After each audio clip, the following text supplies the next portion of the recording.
জড়িত থাকি মনজিত সিং আৰু সুমিত দে। মনজিত সিঙে এইবাৰ আমাৰ মেট্ৰিক দিছে। মেট্ৰিকত সি ফাৰ্ষ্ট ডিভিজন আনিছে, লগত ইংলিছ আৰু কম্পিউটাৰৰ লেটাৰ মাৰ্ক পাইছে, লগতে পাৰ্চেণ্টেজ পাইছে 78।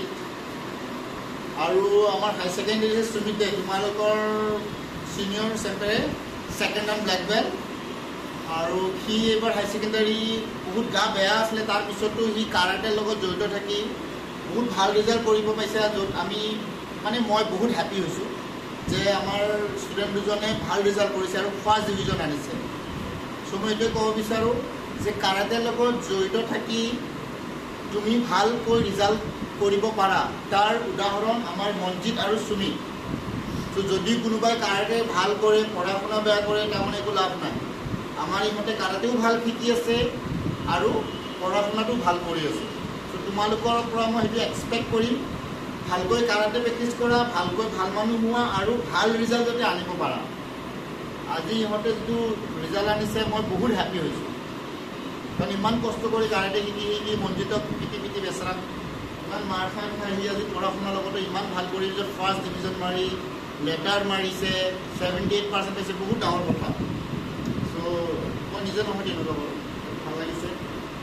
আৰু আমাৰ সুমিতেও বহুত বেমাৰী অৱস্থা, এক্সামৰ সময়তে ইয়াৰ আই ওলাইছিলে, তাৰপিছতো সি যে ফাৰ্ষ্ট ডিভিজন মাৰিব পাৰিছে, সেইটো বহুত গৌৰৱৰ কথা। এজ এ টিচাৰ মোৰ কাৰণে এইটো বহুত গৌৰৱৰ কথা যে মোৰ ষ্টুডেণ্ট দুজনে বহুত ভাল ৰিজাল্ট কৰিছে। আৰু এনেকুৱা নহয় যে ইহঁতে কাৰাটেটো বেয়া, কাৰাটেটো বহুত ভাল পাৰফৰ্মেঞ্চ কৰে, ইহঁতে বহুত ভাল হেৰি কৰিছে।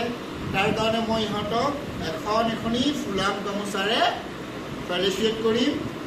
আৰু মনজিতক যিহেতু ফাৰ্ষ্ট এক্সাম দিছিলে, ফাৰ্ষ্ট ৰিজাল্ট আহিছিলে, চ' আমি সেইকাৰণে আমি মনজিতক এখন ফুলাম গামোচাৰে সম্বৰ্ধনা জনাম।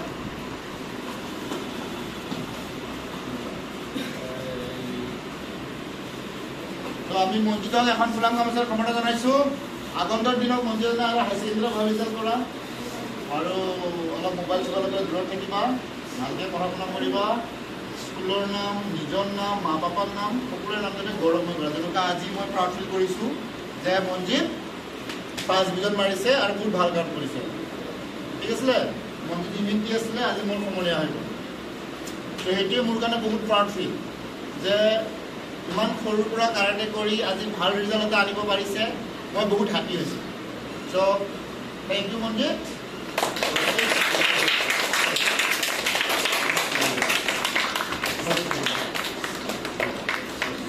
ইয়াৰ পিছত আমি আমাৰ ফেলিচিয়েট কৰিম আমাৰ সুমিত দে, যোনে বেমাৰী দেহাৰে এক্সাম দি পেলাই কিমান পাৰ্চেণ্ট পাইছে?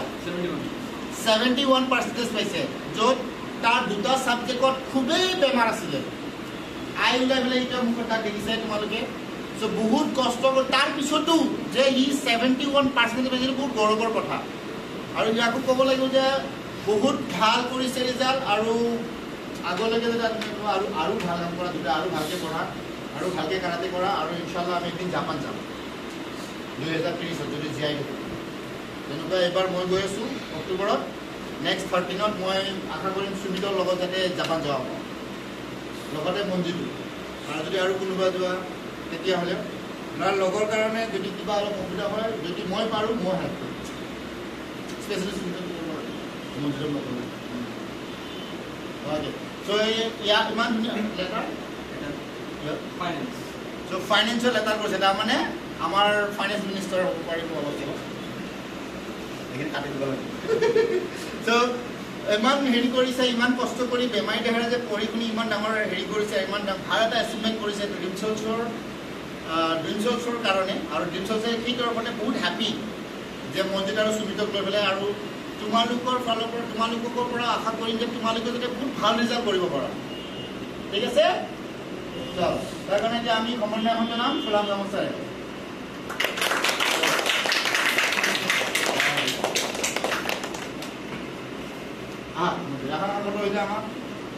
আমাৰ দুটা